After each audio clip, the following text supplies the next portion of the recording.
Cette fourmi aurait jamais dû survivre à l'évolution. À chaque fois que je regarde mes protégés, je suis perplexe. Regardez, je viens de les déloger sans ménagement 3 fois et personne ne bronche.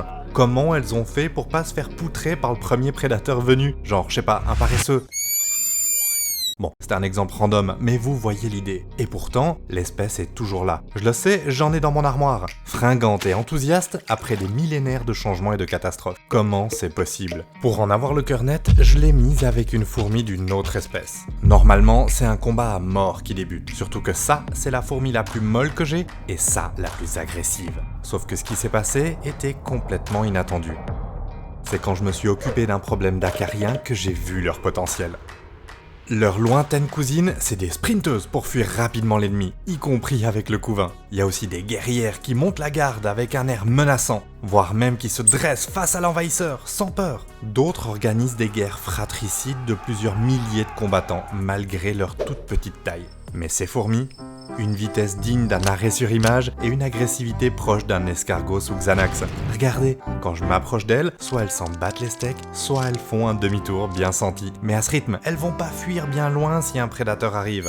Sauf qu'elles ont trouvé comment faire. Pour bien comprendre comment j'ai vu ça, je vous dois d'abord des explications. Ma colonie de Meranopus bicolore a été infestée par des acariens. Il y en avait partout. J'étais horrifié et je devais absolument réagir. J'ai évacué Sa Majesté et ses suivantes. En les voyant si peu réactives, je sais pas si elles vont réussir à trouver l'abri que je leur ai préparé. Quel lien avec ça? Eh ben, pendant que la colonie cherche un abri, j'ai dû abandonner des dizaines d'exploratrices dans leur ancien monde, de peur qu'elles rapatrient des acariens bien plus nombreux et décidés. Et alors même que la totalité de leurs sœurs a disparu, elles continuent leur vie comme de rien. Ouh là là, quelle panique! Je comprends vraiment pas qu'elles aient pu survivre si longtemps sur la planète. Et pourtant, pour moi, c'est là que tout va commencer. Déjà, elles ont pris leur mal en patience. Sacrée qualité, mais pas une stratégie de défense dans ce contexte. J'ai hésité à les abandonner là pour pas réinfecter la colonie, mais j'ai pas pu me résoudre à les laisser mourir. D'ailleurs, un tout grand merci pour vos messages dans la dernière vidéo, vous êtes trop des choubidous, ça m'a donné du courage. Grâce à vous, j'ai la confirmation que c'est des acariens mangeurs de déchets et que c'est pas trop grave. C'est des cirons, à pas confondre avec cicéron ou du citron, parce que ça a vraiment rien à voir. Bon, là, il y en a quand même beaucoup trop pour que ça soit sûr. Alors, je décide de récupérer mes aventurières, mais avec leurs longs poils, j'ai peur de rapatrier l'ennemi et je contrôle mes fourmis une à une avant de les transférer. Pourquoi se donner tant de mal au lieu d'utiliser du taurus, des acariens tueurs d'acariens? Je voulais me prouver qu'on peut s'occuper de ce problème avec ce qu'on a sous la main et surtout pour moins cher. Ça coûte un bras le taurus. C'est en les récupérant que j'ai vu leur stratégie de survie et c'est hyper efficace. Allez, c'est l'heure des choses sérieuses et je me concentre parce que le travail en finesse c'est pas trop mon truc.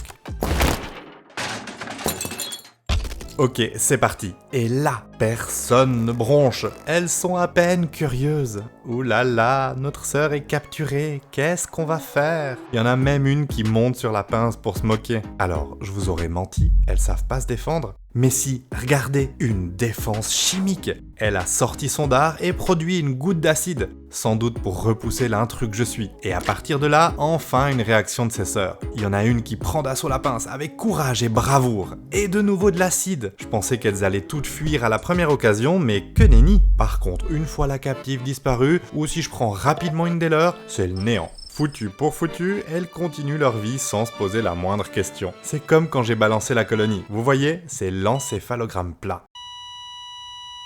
Qu'est-ce qu'elles sont devenues d'ailleurs? Faut leur laisser qu'elles ont des ressources, malgré une incapacité évidente à se préoccuper de leur propre survie. Après avoir erré n'importe comment, non mais sérieux, le gros de la colonie a poursuivi sa vie comme si de rien n'était, finissant par trouver les tubes que je leur ai proposés. Trop bien. De ci de là, quelques cadavres jonchent leur nouveau monde. Une poignée, à peine. Peut-être trop vieille pour faire face à ce stress, peut-être trop vieille tout court. Mais tout le reste a l'air d'aller bien. Il y a même notre princesse errante qui a repris sa promenade sans fin, lâchée par ses nièces mais accompagnée cette fois de ses sœurs princesses. Bon, revenons à nos moutons. Si quelques aventurières sont un peu plus combatives que d'autres, les princes par contre, c'est la fuite. J'ai même pas eu le temps de le suivre. Ah les hommes, je vous jure.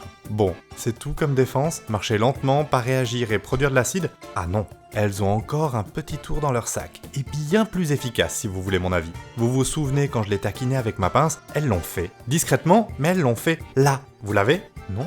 Ok, on va voir ça en conditions plus réelles. Vous vous rappelez de mes tétramoriums? De petites fourmis au tempérament guerrier, et par là, je veux dire agressive. Les guerres entre deux colonies sœurs, c'est un massacre. Alors imaginez face à une autre espèce de fourmi, et elles sont d'une vivacité impressionnante. Quand on met les Meranopus à côté, c'est le jour et la nuit, hein. Ok, j'ai pris une petite boîte avec de l'anti-évasion et j'y ai mis une exploratrice.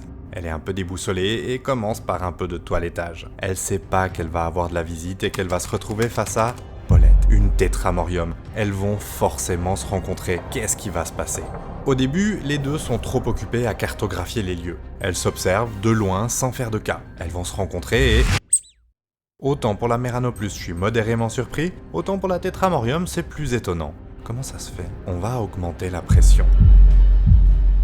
Une guerrière s'approche de sa victime, d'un air décidé. Elle ouvre grand ses mandibules et... repart. What? Attendez, une autre arrive par derrière cette fois. Là! Vous avez vu ce qu'a fait notre aventurière? C'est plus clair quand l'attaque vient de devant. Mais qu'est-ce qu'elle fait? La tétramorium est comme figée. Regardez attentivement. Notre aventurière plante solidement ses pattes arrière, rentre ses antennes et se recroqueville. Avec ses longs poils, c'est trop compliqué pour la tétramorium de s'agripper à cet intrus. Elle sait plus quoi faire. En plus, cet intrus a l'air mort, a plus bougé. C'est pas un danger. C'est génial comme stratégie. Et l'acide alors? Je disais que c'était pour repousser les intrus, mais est-ce que ça pourrait être quelque chose qui calme l'agressivité de l'adversaire? Vous avez une idée? Et c'est pas tout. Observez bien. Quand l'ennemi se déplace, notre Meranopus se contorsionne. Elle est plus souple que moi. Elle fait la même chose qu'avec ses antennes à mon avis. Elle protège ses points les plus vulnérables. Là, entre le thorax et l'abdomen, c'est les pétioles. Si un ennemi arrive à planter ses mandibules, il pourrait la sectionner. Et d'une fois que l'ennemi s'est désintéressé, elle continue sa vie. Comme si de rien. Elle a pas l'air stressée pour un sou, c'est vraiment dingue. Voilà comment elles ont fait pour survivre à l'évolution. De l'acide, un côté tank poilu imprenable et une absence totale d'agitation, et donc de gestes brusques qui pourraient trigger un prédateur. Elles sont vraiment uniques. Bon, après ça, la colonie est enfin réunie à nouveau, et ça en fait gentiment du monde. Reste à savoir si j'ai réussi à me débarrasser des acariens ou pas, parce que ces stratégies de défense, ça marche pas contre les acariens. Je leur donne de quoi reprendre des forces, et on verra pour la suite.